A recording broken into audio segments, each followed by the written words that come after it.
This year has been pretty good for movies. I started a top 10 list, but then I saw one film in November that completely blew everything out of the water. A film that does something with film that we haven't seen before. Something that actually has a hell of a lot of love put into it and something unbelievably unique. Now, I haven't seen every film that's come out this year, but after seeing this one, I don't think it matters. Unfortunately though, because I live in the UK, some of the year's best things and things that I've been looking forward to haven't even come out yet. Things such as Birdman, Foxcatcher, Whiplash, and The Humbling, and more. And also I don't want to make a long list because I don't want to waste anyone's time. This year was good and I could easily think of more than 10, but like I said, I don't want to waste anyone's time, and I haven't seen quite a lot of what came out this year, so out of what I have seen, I'll say what I think is the best and worst and try to be as brief as I can. I'll talk about other films when it gets closer to Oscar time. I've seen nearly 200 movies this year, and right now I'm showing an image of everything that I've seen and reviewed that actually came out in 2014, just so you have an idea. Again, I haven't seen everything I've wanted to, but that's how life goes. But after seeing the one film, I think I've seen this year's best. I showed footage of the films as well as the soundtracks from the films, but you know what YouTube is like, and I don't feel like getting banned. I know it's for review purposes, but since when did YouTube care about fair use? I know it technically came out last year, but Snowpiercer certainly has got more attention this year. It works as a summer blockbuster with a fresh take on action without a mega budget and explosions, but there's also a very smart underlying theme to it all, brought to life by great acting. The film still works on its own, but it becomes even more powerful when you pay attention to all the little details. Jake Gyllenhaal and Patrick Wilson have had good years. Both actors starred in 2 films this year and both have received good responses. I really liked Enemy, Nightcrawler and Space Station 76 and Stretch. Enemy was a very good film that asks many questions and leaves many things open. The ending is really shocking, but it's really great. I also saw The Double as well this year, and it's similar in concept sort of, but they're both very different from each other. Nightcrawler was a fantastic display of flawless acting and directing. It's a smooth, stylish film that showcases someone's relentless journey to be at the top. Space Station 76 was a very dark and smart comedy on what a 70s version of the future would look like.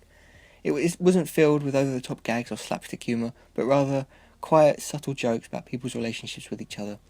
There is a character that keeps trying to commit suicide, and the ship keeps stopping him in hilarious ways, as strange as that is to say. Also, the soundtrack was incredible, and Stretch was just a very oddball action comedy that knew exactly what it was, and it was a very creative film that was poorly pulled from theatres at the last minute and just shoved on iTunes. Grand Budapest Hotel was just a very inventive film. The cast was incredible and the story was so off the wall that there's no way you can't love it.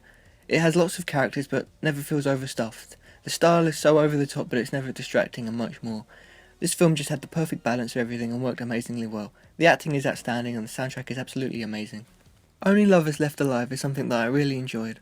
It's such a cool film. The story is pretty much non-existent, sure. There might be a synopsis on movie websites, but very little is about that. It so smoothly transitions from one thing to the next and you'll hardly notice. The lead performances by Tom Hiddleston and Tilda Swinton are excellent. They fit in so well and work brilliantly with each other, and they also have really cool hair. And the soundtrack is outstanding as well. Finally, this is the kind of film I've been waiting Nicolas Cage to do again for a long time. A powerful character study of a tormented person.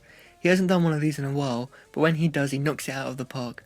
He took a year off to prepare for this film, and what a film it is. It has great acting and a real gritty atmosphere. I love it. It took nearly a decade, but we finally got there. Sin City finally gets a sequel, and I loved the hell out of it. So much so that I went back 3 times to watch it again. The original was, in my opinion, flawless. Everything from the acting to the directing to the visuals and the music was outstanding. And while this one certainly isn't as groundbreaking as that, for obvious reasons, it's still a damn good follow-up and offers us a return to our favourite city. And it also shows that Rodriguez hasn't completely lost it, as he put some real effort into this film and its excellent soundtrack. Now, I wanted a joke at the start of this list and jumped straight to number 1 because as soon as I saw this film I knew I had seen the best of the year. A Dame to Kill For was going to be number 1 just because of the sheer fact of how much I enjoyed it, but after this, no, I couldn't do that. Boyhood is, without a shadow of a doubt, the best thing I've seen all year. And even for the things that I haven't seen, I don't think there's any way they could top this. I could sit here forever and praise this, but I'll try to keep it brief. The acting is so natural, the story is so emotionally rewarding, it connects with you very easily and the direction is absolutely flawless. And it's just a miracle that this thing was actually made and turned out so well. So many things could have gone wrong, but I'm glad it didn't. Linklater said to Ethan Hawke that if he died he wanted Hawke to finish the film. Boyhood is the best film of the year and probably one of the best things I've seen in a very, very long time. Before we get to the worst, I have some disappointments to mention. Firstly, being Amazing Spider-Man 2. I really didn't like the first one that much at all, but this one had a lot more going for it. but the longer it went on, the worse it kept getting with too much going on at once. This is close to being a perfect Spider-Man film, as surprising as that sounds, but they just lost it and it hurts to watch at some points. What did we learn from Spider-Man 3? Is that the film was overcrowded, and what happened here? It was overcrowded. Some YouTube comment had a theory that if the sniper didn't shoot, Electro and Spider-Man could have worked together, and hey, that'd be new. Men, Women and Children is half excellent and half terrible. Half of it is a very smart examination of people's relationships and the other half is a preachy message about teenagers using the internet too much. It's written like a paranoid old man that just discovered the internet for the first time, and Jennifer Garner's character is the absolute worst. The overhead narration by Emma Thompson doesn't help. She sounds like a patronising class professor and it all came from the same book. Maybe Jason Reitman just messed up or something. I'll check out the book. Expendables 3 is just lame because it gets a bunch of no-name young people instead of the old action stars that you came to see in the first place. Best part about it is Mel Gibson, and he does a great job. The more I think about Under the Skin, the worse it gets. I know I did a review about it and showed it here on YouTube, but the message of that film is so obvious and I just can't get past how pretty much it beats you over the head with what he's trying to say, and that's pretty much it. Now it's time for things that I didn't like, which isn't that many to be honest, starting with Transcendence. This might seem like a cop-out, but with all the things I've seen this year, I can't say that I hated it all that much. It's just that this was so unbelievably boring. I couldn't wait for this to end, and no other thing that I've seen this year has made me do that. The characters are lifeless, the story doesn't go anywhere, and the direction is uninspired. Wally Pfister or whatever might be a good cinematographer, but the visuals here are terrible. The original script was apparently better than this one, but it shouldn't be that hard to write a better script than this one here. Very simply, I Frankenstein is here because I had forgotten about it very shortly after I saw it, and if that doesn't say how bad it is, then I don't know what will. I saw it one morning before I went to work because I was awake early enough and I wanted to see something bad from 2014, but wow, I had no clue how bad this was. I knew January was bad for films, but geez. Now this might seem like a bit of a cop-out as well as a strange choice, but I have my reasons. The worst thing I've seen this year is VHS Viral. VHS 1 and 2 actually got me interested in the found footage genre. They were creative and weren't filled with cheap jump scares, but never have I seen a series with so much potential be destroyed as savagely as this. VHS 2 was the right way to make a quick sequel. Sure, it took out one story, but they all had more development because of it, and having one out decreases the chances of having one not be so good, like in the first. The first film has 5 stories, and then many argue that the second story in that film should be taken out. While I was more interested than scared, the other 2 VHS films at least tried to scare the audience.